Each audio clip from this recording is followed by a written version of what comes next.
A lot of things came full circle in the Gifted Season 1 finale. One of them, apparently, is Dr. Roderick Campbell's lifelong mission. Ever since he had to watch his brother slowly die of cystic fibrosis, Campbell has dedicated himself to protecting humankind from dangerous genetic mutations.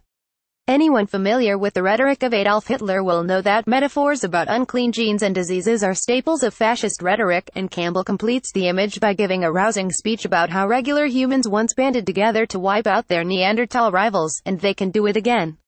As if that weren't already going full fascist, Campbell is now on his way to a conference called Humanity Today, to speak to politicians and other well-connected attendees of the anti-mutant hate fest.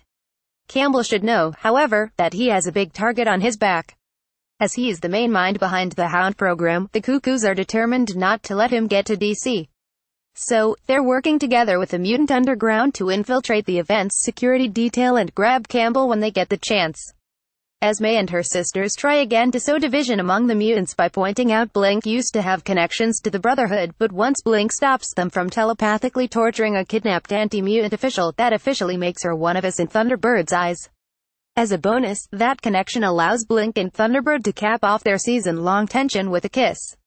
Unfortunately, the plan to grab Campbell doesn't go great. Thunderbird, Blink, and Eclipse all jump him when he comes out of an elevator at the convention's hotel, but his Hound bodyguard gives them some trouble. You may remember him as the guy who induced a stroke in the nosy Department of Justice official a few weeks back. By the time Thunderbird finally takes him down along with the other guards, the mutants are hit with the unpleasant arrival of an elevator full of children. Campbell grabs one of the kids as his hostage and makes his escape, forcing the mutants to retreat with their tails between their legs. The mutants may scream themselves red arguing about not using violence against innocent people, but it's clear that their enemies have no such compunctions, making for a rather uneven life or struggle.